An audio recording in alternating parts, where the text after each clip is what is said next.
We're just starting the class. Hold on one second. Hi, Rabbi. Good evening. Let's bring up the page.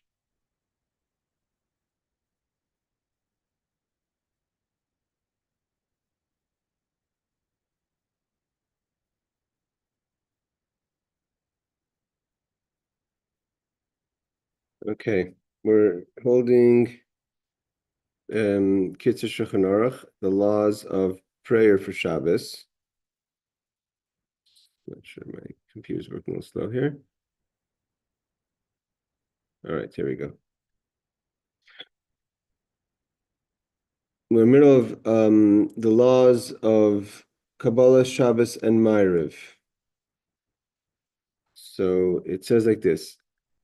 Noihagin, the custom is Loimar Perek B'mei Madlikim. We say the chapter of the Mishnah that deals with the laws of the lighting of the Shabbos candles.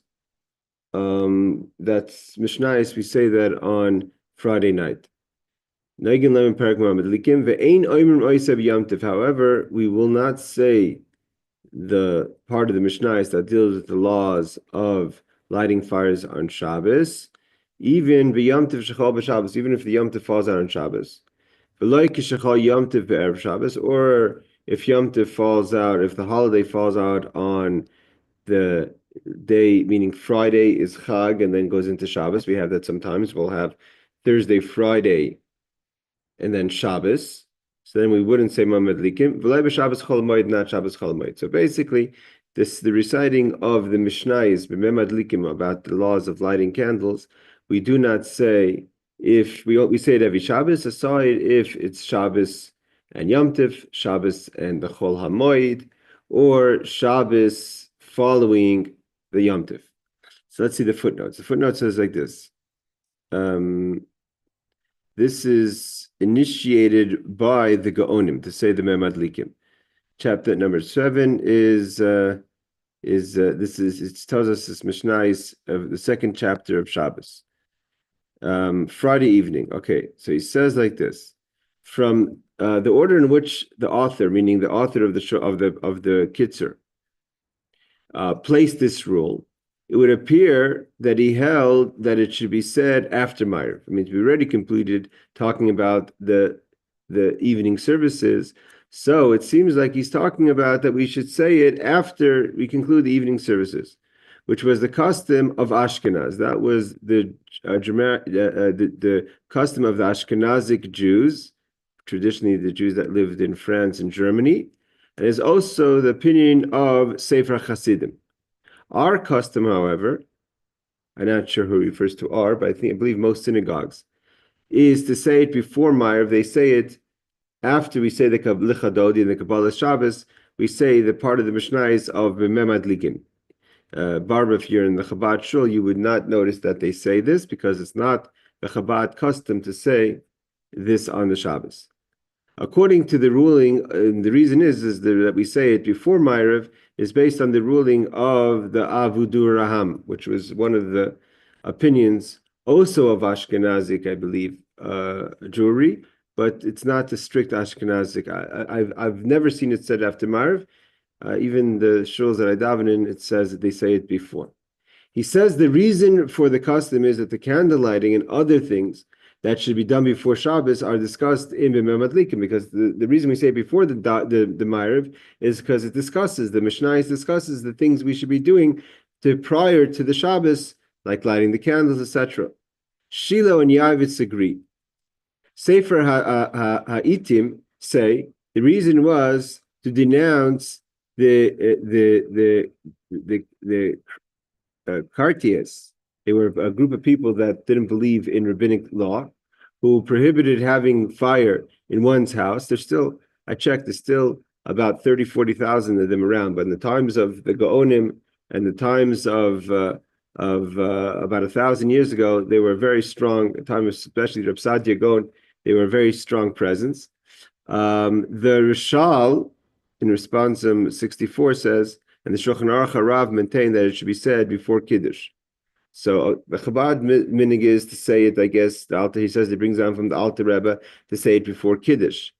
Some people in the Ashkenazic would say the Memadlik in the second chapter of the Mishnah of Shabbos would say it on after the Ma'ariv, and the custom of most people, which is based on the Avaduram, and others say it after the Lichadodi before we say the Baruch Hu. Okay.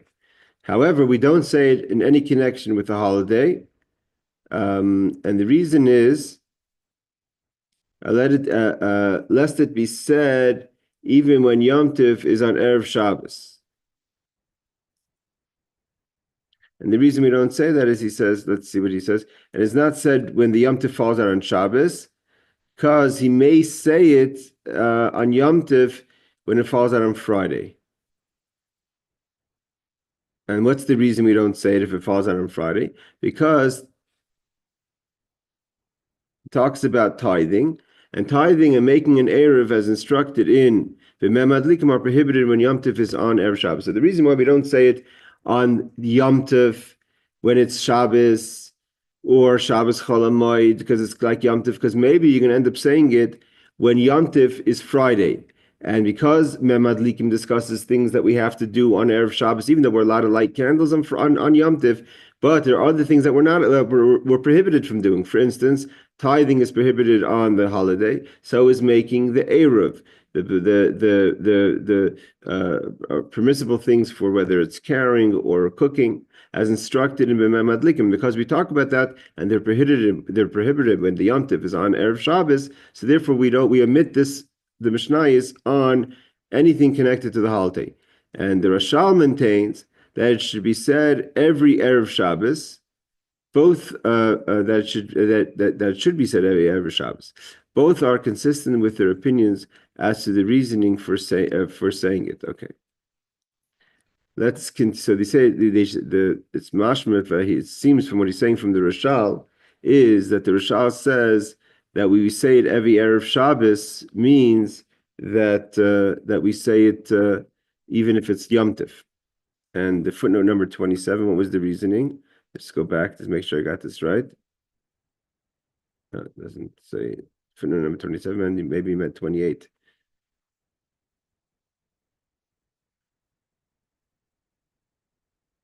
Okay.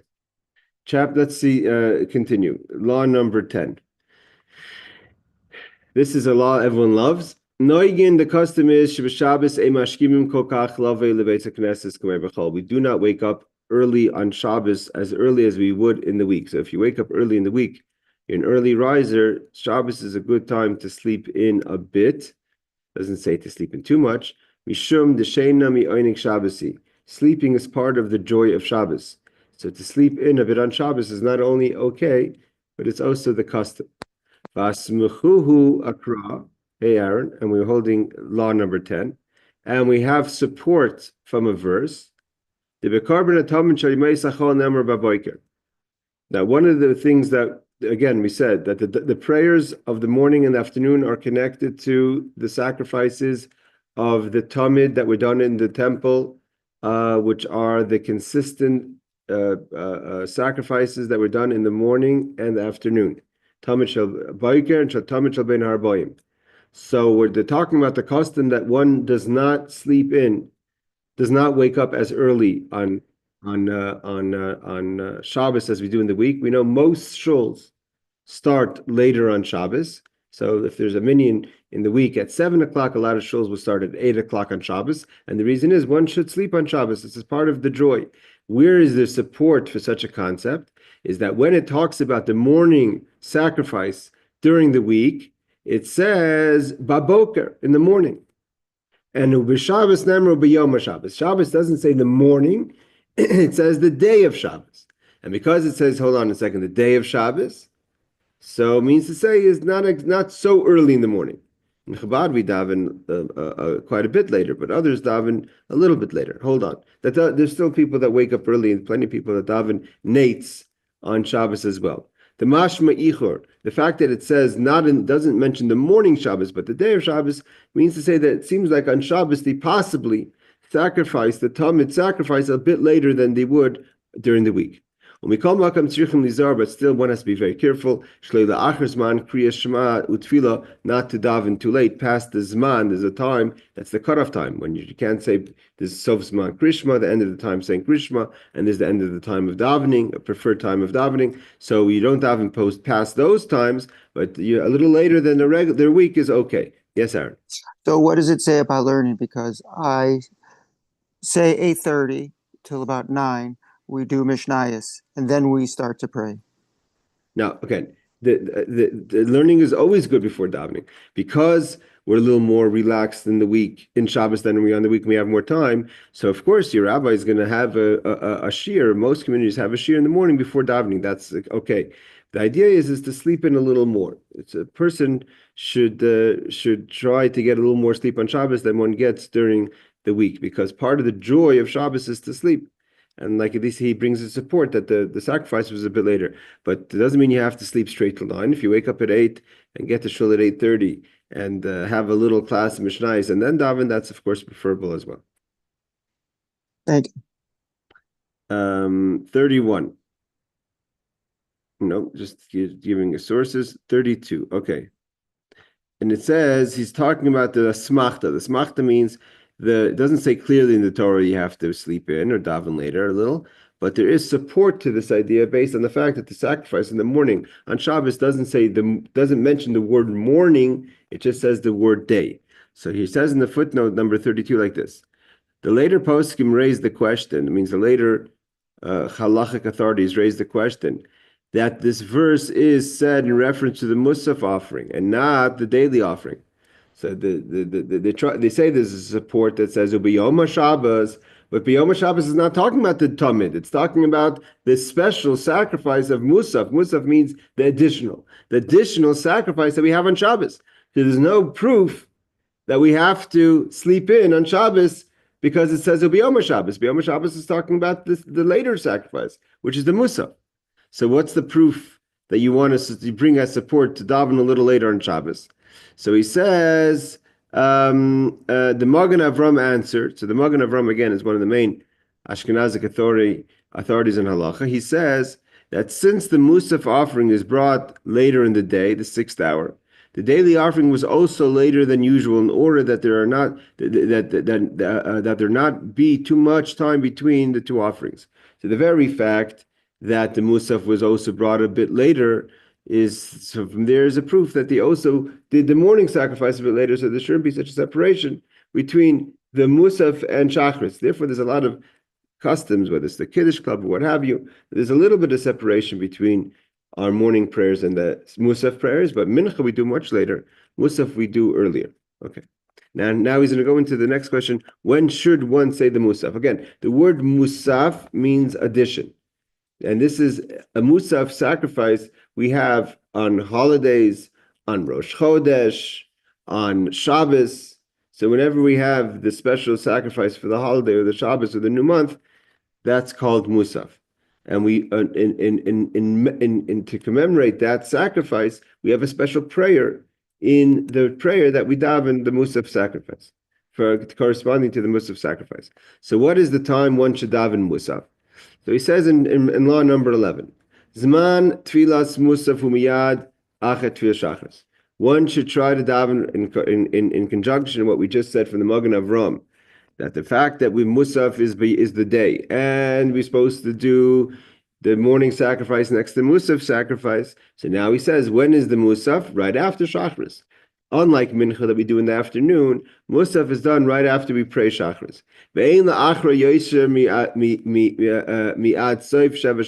And either way, it shouldn't be after 7 hours. Again, what's 7 hours? We're talking about 12 hours of the day.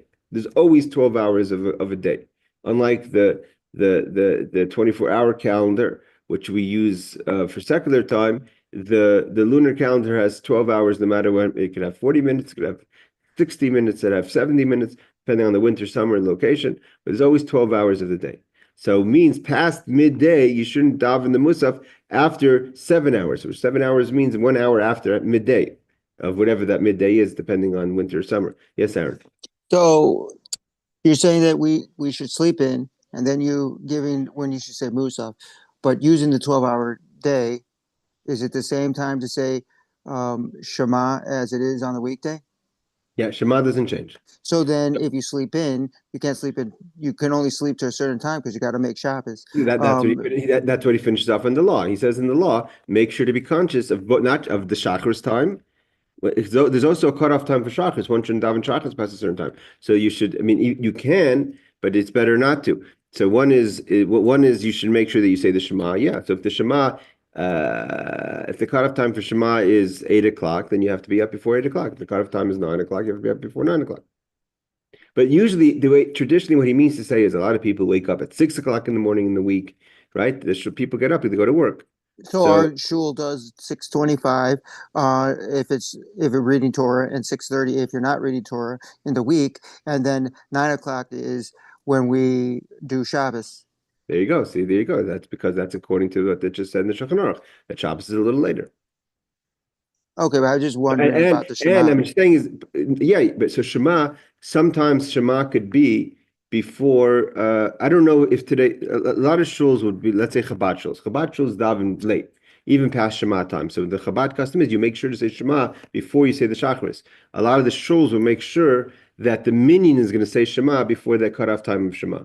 So I don't know the times of New York, but I'm assuming that your rabbi has the times of Shacharis in the way that if you start davening at 9, you said 9 o'clock you start davening? For a Shabbos, yeah. I'm assuming you get to the Shema by 9:45. Oh, definitely. Okay, so I'm sure with that in that time he feels comfortable you're covering this man Shema. Yes, Barbara. So where I go, which is a Chabad shul, that we don't start davening until 10. And Yes. so when we do that, I should say the Shema before I even go to shul to make sure I've said it before 9.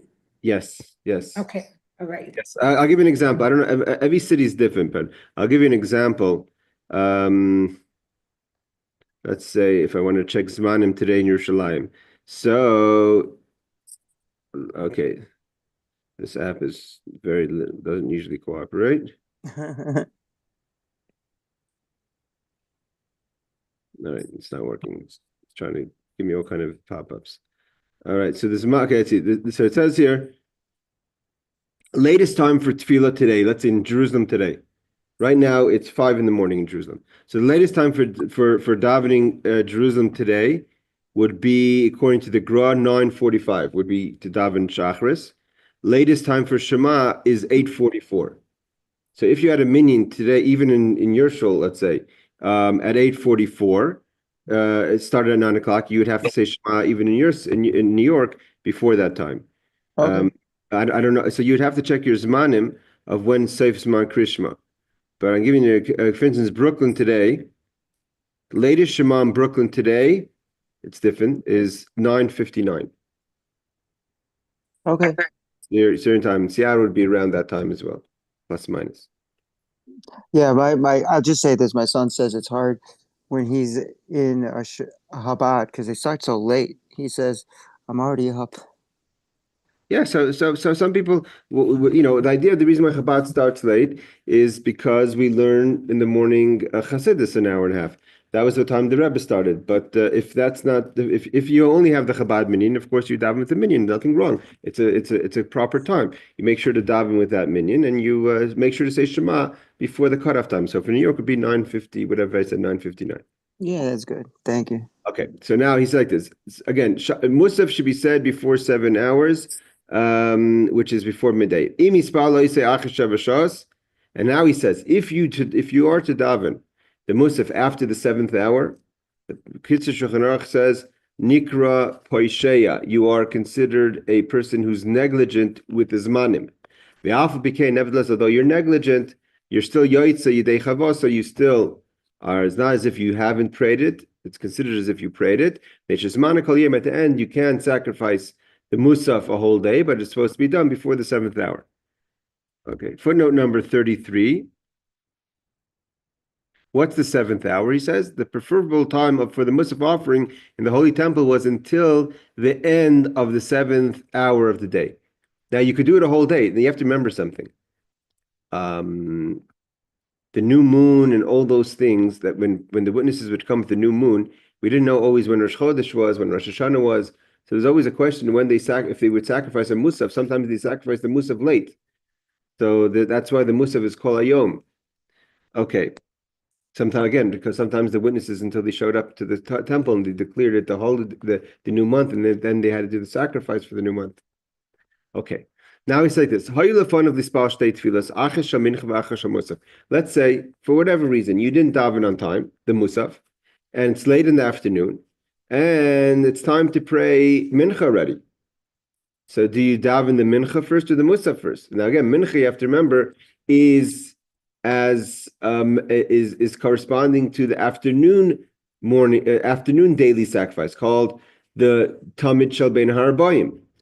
Kugoin, what would be the scenario that you have these two prayers in front of you? When does mincha start?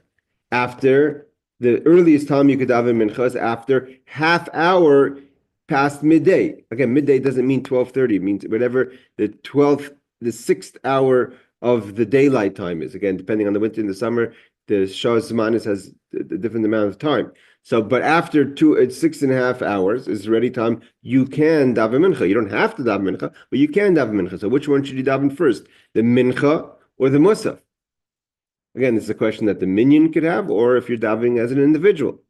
The tarech hispal tchilas mincha v'achach musaf.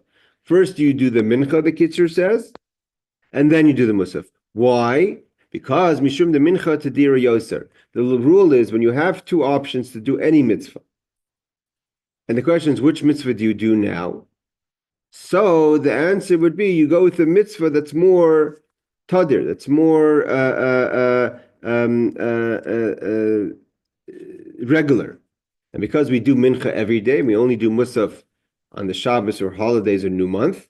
So therefore, the mitzvah that's more regular comes first. Now, one could ask the question, what about Hey Rebecca? Well, one could ask the question in Law 12. One could ask the question, but what did they do in the Beis HaMikdash? Would they sacrifice the Bein Arbayim before they did the Musaf? I don't believe so. The Kaimalan, the rule is Tadir, B'She'eni Tadir, when something is a regular practice and something is more unique, is irregular, we go with the regular before we go with the irregular. Nevertheless, it says this is only talking about an individual, but the shul should never daven mincha before they daven the musaf. Yes, Aaron. If you're davening in a minyan, how could the Hazen forget to do musaf because you're following the Hazen? It could be it's not about forgetting. There could be many scenarios where the minyan, for whatever reason, let's say Yom Kippur, right? Yom Kippur is we do a long shacharis, and a lot of times there's plenty of shul where the musaf is after 6.5 hours, right? Because you daven shacharis long, and you have a long reading, and then you do the shofar blowing. So Rosh Hashanah and Kippur are regular times for us to be davening the musaf after 6.5 hours. So you didn't forget it. It took too long to get to it. Or whatever. Maybe there was an emergency. I don't know. There could be many scenarios that doesn't work out. The question is what you do in such a scenario. So he says if you're davening alone, daven the mincha first because it's tadir. It's what's more common. If it's more regular. If you're davening the minyan, you should nevertheless daven the mincha first. Again, I don't believe that in the temple they would do that. But even though the tefillos are a correspondence, the tefillos are accordance to the sacrifices. I have to believe that it's because of the tefillah is not exactly the sacrifice. We come first with the tefillah. Okay. So let's see what he says over here. He just quotes the sources for that. Rambam says in order. Why do we do the minyan first? The mincha always comes after the musaf, in order that the congregation not think that mincha always precedes the musaf. If you're going to do it alone, so you know the law, so you can decide how you're going to do it. But if you're going to do it as a minyan, someone may not know the law and that may not know all the details of the law, and may therefore think that it's the custom to always do musaf after mincha. Okay, again, I have to check the law in the Beis HaMikdash. I'm 99% sure in the Mincha law that in the Beis HaMikdash they wouldn't do the Musaf before Mincha. but before the Talmud Shabbat Harboim, but here we're talking about prayer. Okay, now in the Musaf prayer on Shabbos, we have the Kedusha, the Keser, or other customs have other nuschas, but we say the Shema Yisrael Hashem Elokeinu Hashem Echad in the Musaf. And so it says like this: B'kedusha de Musaf Omrim Shema Yisrael Hashem Elokeinu Hashem Echad. In the Musaf that we say the Shema Yisrael by the Kedusha, Umiyad Oimrim Hakal, and the community responds to the Chazan Echad Hu Elokeinu, right? We say Hu Elokeinu Hu Avinu. So he says Hu Toas. That's a wrong way to do it. Ki Asr Leimer Tevis Echad Shtei Pa'amim Ritzufos. You can't say Shema Yisrael Hashem Elokeinu Hashem Echad Hu Elokeinu. So you don't say the Echad, you just say Shema Yisrael Hashem Elokeinu Hashem Echad Hu Elokeinu. El Yomer Hashem Echad Hu Elokeinu. Ach Shliach Tzibur Shu Mamtim Al Tzibur. But if the Chazan, who's called the Shliach Tzibur, the emissary of the congregation, is what we refer to as the Chazan, because he is the emissary of the congregation, is because he's waiting on the community to say it, and then he's the kahal, and then he responds afterwards. He could say echad because he said Shema Yisrael before. Okay, Kivon. Can you explain the Hebrew words in English? The difference in English. So we say the verse, that the holy verse Shema Yisrael, Hear, O Israel, Hashem Elokeinu Hashem Echad, God is one. And then the custom is that we say after that, Hu Elokeinu, He's our Lord. So some people had the custom, I guess, to say Shema Yisrael, Hashem Elokeinu Hashem Echad, God is one. One is our God. So we're not supposed to say God is one, one is our God. We say Shema Yisrael, Hashem Elokeinu Hashem Echad, God is one. And then we say He is our God, instead of saying one is our God. We don't say one twice. That's the point. Okay. Thank you. Okay.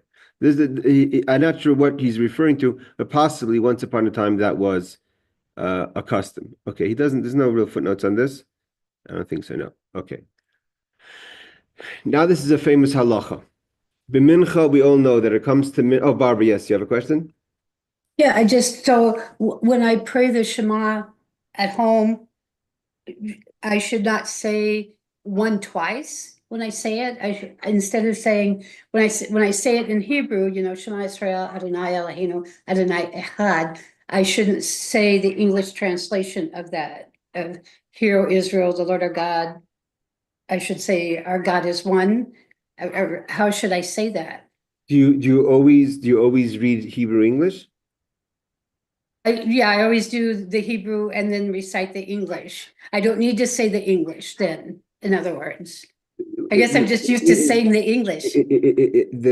It's always good to understand what you're saying. It's a good question. Shema, when it comes to the Shema, the halach is that a person is not supposed to. So a lot of times people get very what's called b'kavana, in deep concentration, or hisbonenus, contemplation, when it comes to the Shema. So the halach is very clear. You're not allowed to say Shema, Shema, Shema, or Echad, Echad, Echad. You have to be very careful for the Shema to repeat. It's biblical. So but to say it in Hebrew and then translate it in English so you can understand what you're saying if you don't understand the Hebrew, so that could be different. But if you understand the Hebrew in a certain verse, it may be special when it comes to the Shema, saying it so many times, then it's maybe better in that case not to repeat it. Okay, no, I understand the Hebrew, so I just thought I had to repeat it in English. Okay, no, you don't have to. You don't have to. No, okay, all right. Thank you. So like this, when it comes to Mincha, we have an addition. When it comes to Shabbos, we have an addition in the Kriya that's unique. It means we learned about Ezra the scribe yesterday in the Talmud class.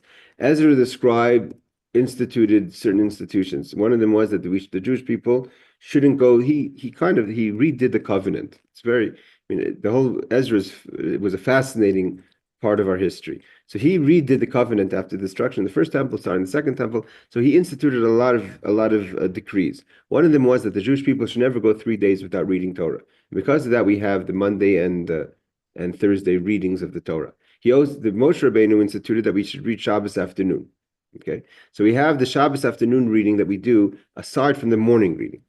So Mincha Kodem Kriya So it says when it comes to the mincha, which is we only have the reading on mincha. Only when do we do reading on mincha? Only on Shabbos. We don't do it on the Yom Tov, or on a fast day. Fast day we also read twice, in the morning and the afternoon. So on the mincha on Shabbos, Kodim Kriyas Torah, before we read the Torah, we have a special verse that everyone says. And what is that verse? Va'ani tfilasi. What is the full verse is that we say it every day as well. But this that we say, Ani tfilasi l'cha Hashem, right? Here, let's read it inside. It says we say on Shabbos mincha we say before we take out the Torah on Shabbos morning, Shabbos afternoon, we say the verse Ani tfilasi v'ani with a vav means my prayer l'cha Hashem eis ratzon in a special time Alikim b'rov chazdecha with your great compassion or kindness Aneni answer me be'emes yishecha for your salvation. So we say this verse every Shabbos before we read the Torah. Why do we say this? So he explains. This is because based on the way that rabbis explain this verse. The va'ani means when you say, if we would say ani, that I am praying, is just a statement. When you say ve'ani and I'm praying, you're kind of referring to something else. What is it? Because it says like this: Yasichu bi yoishvei shar. The verse says before that. But as for me, they talked of me, those who sit at in the gate, and about me are the songs of drunkards. So that the drunkards are talking about me. That's referring to Gentiles. And it says, Va'ani, however, I tefillah my prayers to God. So what does this all mean? So the rabbis have taught us, Amr David l'fnei HaKadosh Baruch Hu. King David said to God, Rebbeinu Shleila, Master of the universe, Ein umma zu kishar umma sa'olam. The Jewish people are unlike any other nation of the world. Umma sa'olam, the nations of the world, kishem shaisim, umishtakerim, when they eat, drink, and get drunk, holchin ufaychazin, they misbehave. They get drunk and they go out there and make a balagan, like they say. And the Jewish people are not that. It was meaning to say, because mincha comes after our Suda Shabbos, after our meal, and we make kiddush, we drink wine, we eat, and we also have simcha. Nevertheless, that we don't go and get drunk and misbehave.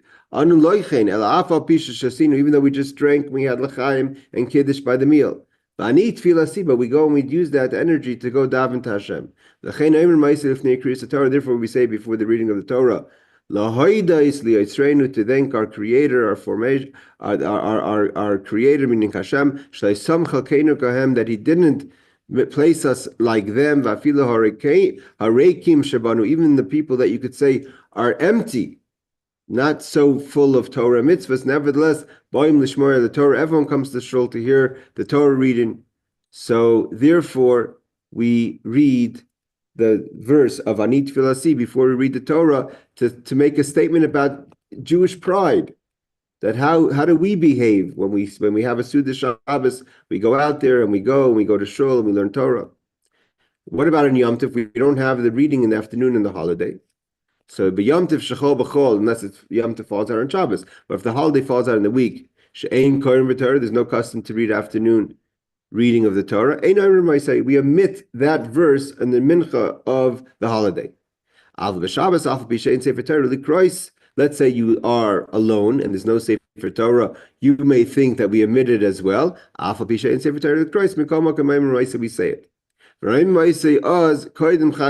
You would say it before you say the half Kaddish before the Shemona Esrei. You always make sure to say the Kaddish first. The prayer first. The Kaddish should be right before we say the Amidah prayer. Okay. Yes, sir. Just using Hanukkah as an example of a holiday, there's a special reading each day of Hanukkah on the Torah. So I don't understand. You're saying we don't read the Torah. We don't read the Torah in the afternoon. We don't read it in the afternoon at all? Not on Hanukkah. But what about other holidays? No, the only time we have an afternoon reading is on Shabbos, or Yom Kippur, or a fast day, which Yom Kippur is a fast day. But so we don't drink then. So there would be no reason to say I need tefillah see. We're fasting. Not even right? on the new month? No. Okay, I'm No thinking, there's no afternoon reading. I'm talking about afternoon reading of the Torah, not morning reading. okay, got you. Meaning with the afternoon prayer, with the mincha prayer. Yeah. I'm Now, kind Chabad of, custom is, I don't know what others' customs is. In Chabad custom, when we open up the ark for the morning prayer, we put in the Ani Tefillah there, even though kind of David's argument to God is not really there because we haven't eaten yet and we haven't drinking yet. But nevertheless, we put in the Ani Tefillah before we open the ark in the morning on the Chag, when we open up the ark and we say the Ribbon Shalom. And we don't do it on the new month, we don't do it on Hanukkah. And that's Shabbos Hanukkah, of course. Then we do it on the holiday. So the Yom Tov, we put the Ani Tefillah in the morning prayer. Okay. Let's see the footnotes on this. I always love this law because it's a beautiful law because it kind of ties the whole Shabbos together, right? Where the whole Shabbos will be a person could be it kind of elevates this one verse and the message behind the verse kind of elevates the entire Shabbos. That the whole point of Shabbos, the whole point of Simchas Shabbos, of joy and saying L'chaim and Kiddush is all I need tefillah is all the way for us to daven better to Hashem. Okay, it's 37 is 36. These are all verses, references 37, 38. Okay, so Aniv tefillah is not said in the holiday. Rashi and Sefer Harpardes and Shibbolei Haleket are the source for this ruling. Ezra did not ordain that the Torah is read at Mincha on Yom Tov. So we talked about Ezra. Ezra the scribe is the one who brought the Jewish people back to build the second temple.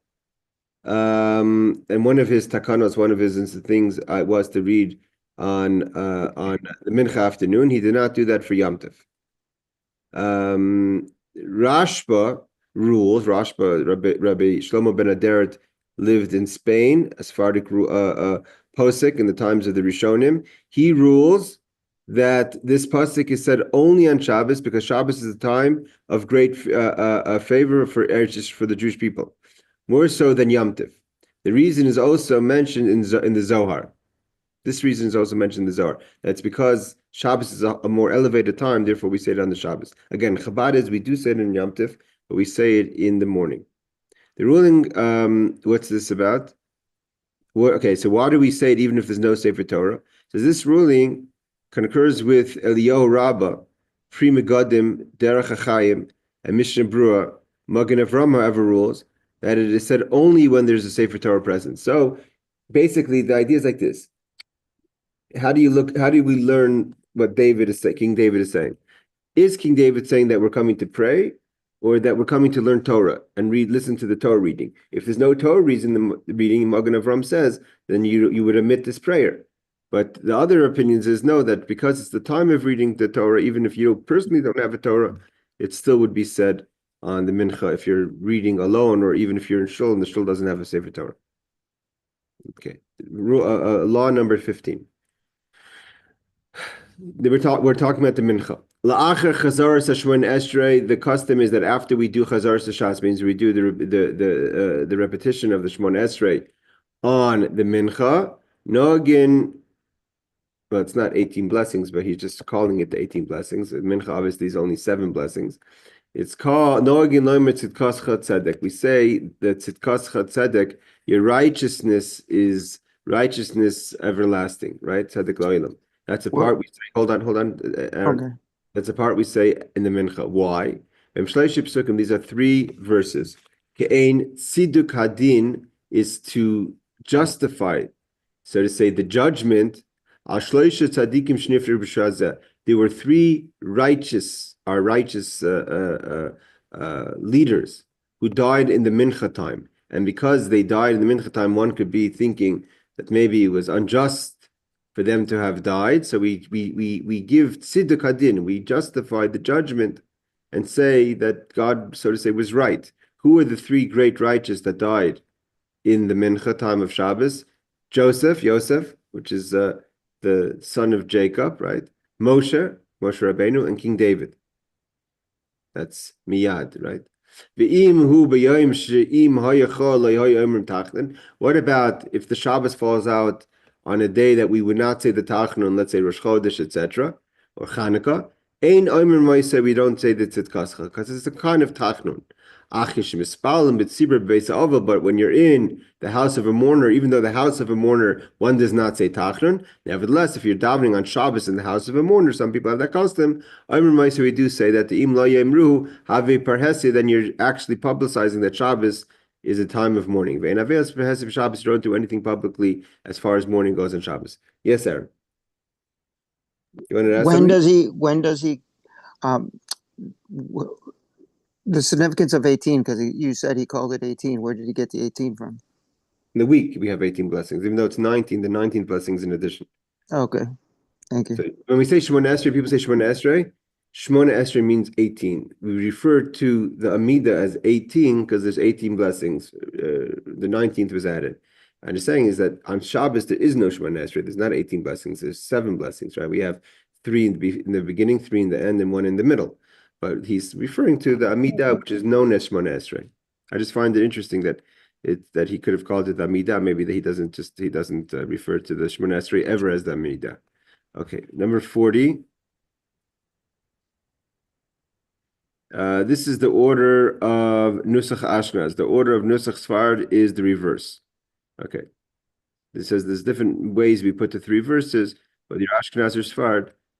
But the idea is it's connected to Tziduk Adin. What's Tziduk Adin?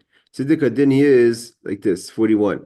Is a special prayer which is said at the graveside, expressing God's righteousness and our acceptance of the divine decree.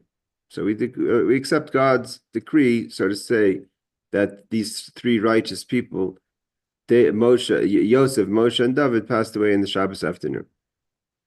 So he says, we say in the house of a mourner, even though ordinary tachnun is not said in a mourner's house, but because we don't want to publicly demonstrate mourning on Shabbos, therefore we say specifically the Tzidkascha, which is tachnun, kind of like tachnun on the Shabbos.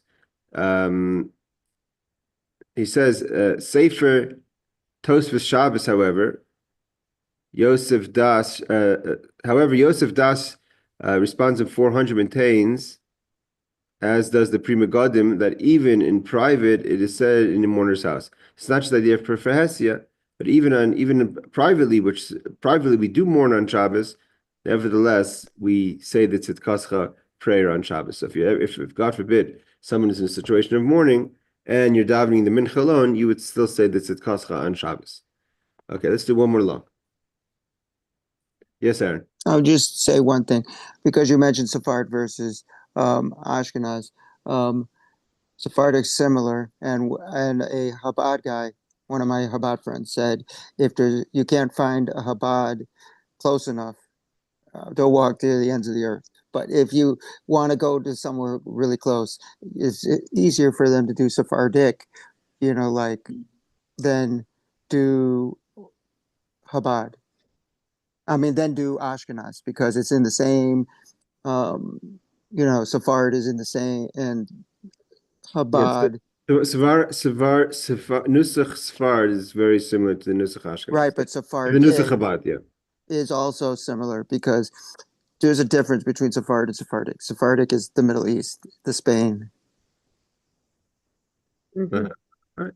All right, let's do one more law, and then we'll open up to questions. Im Tov Shabbos Yom Tov v'hischol b'ruchas emtzayis shalchol v'nimsa be'emtza bracha v'niskar be'emtza bracha. Let's say you made a mistake. This happens, unfortunately, sometimes, that you're davening Shabbos and Yom Tov, and you just started to say Atachonen.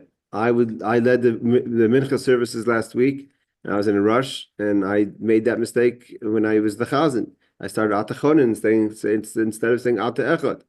So you start saying the 4th blessing like you would in the week. In the middle of the blessing, you remember, oh, it's Shabbos. So I'm saying the wrong blessing. So what would you do? Do you stop in mid blessing and start with the Shabbos bracha, or what? So he says, Sarch ligmar kol oisei bracha sheizchol, finish the blessing, where you remember, meaning 4th, 5th, 6th, whatever, whenever you catch that you made that mistake. Then start the Shabbos blessing. Or if it's the Yom Tov. Why would you continue to say the blessing? Because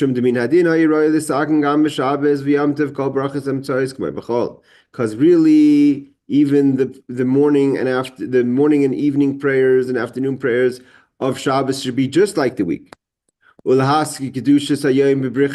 we should just mention Shabbos like we do on Rosh Chodesh in the week in, let's say, a kind of Yalav V'Yavo, a special prayer for Shabbos. We should just put in to the part of Ritzei, like we would do on Rosh Chodesh or when the Chol Hamod falls out during the week.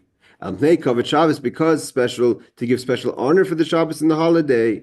The rabbis didn't make us do the full 18 blessings of the week, even though seemingly there's Kabbalistic reasons we don't do them, because we're not supposed to be doing the things, we don't do the work that we do, we don't have the efforts that we have during the week on Shabbos like we have in the week.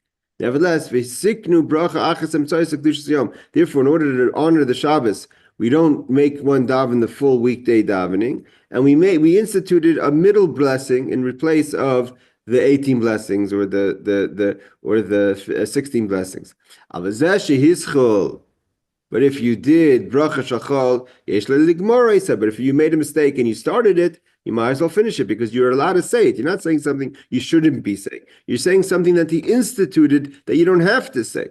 Even because halachically you could have said it, it's just that the rabbis kind of wanted to lessen the requirement for the intensity of the prayer and kind of made it into a Shabbos prayer. But therefore, it's okay to continue to say the blessing and finish it and then start the Shabbos blessing. We're going to learn soon next week, because we're finishing here, that although that's min hadin, a person who makes that mistake is considered a person who's not God-fearing. A person it's a sign of lack of fear of God. Even though that we sometimes all make that mistake, you're davening fast because it shows you're not concentrating. If you're properly saying the words, looking in the siddur, then you wouldn't make that mistake. It's only because you're not paying attention to what you're doing. So it's not a good sign. It's not a good omen on a person who makes that mistake. We're going to learn that. Yes, Aaron. I heard that even though the Rebbe knew by heart the whole prayer book, he would still read out of the prayer book. Of course, the Rebbe was very into that. The Rebbe tell people all the time who had all kind of challenges. Make sure you look in the siddur when you daven. Don't daven from the outside. And he says, where does this go to? What's the middle part from Atachonen until the Ritzei? Because that's the part that we omit during Shabbos Yom Tov, and we put in the middle blessing for Shabbos. He says like this: if this should happen to the Chazan, oops, that happened to me this last Shabbos, when repeating Shemona Esrei, he does not complete the bracha. Good, I did the right thing. I didn't complete the bracha. I right away changed to the Shabbos bracha. I figured that was the ruling. Okay. Number 48, there's no 48, is there? All right, so that's pretty straightforward. Oh yeah, there's a 48, here it is. Just a reference. Okay, I think that covers it. If anyone has any questions, now's the time. How would they say if you made the mistake, you're not God-fearing. You're the last person we would think that is not God-fearing. I'm telling you a fact. You could say I'm saying what I was reading too fast. I was in a rush. I wanted to get home. But you're God-fearing. That's my point. That I get that. But maybe I'm not as God-fearing as I should be. Obviously we could all fear God a little more. All right, ladies and gentlemen. Anyone else? Last questions? I was like gonna say exactly the same thing as Aaron, that you are like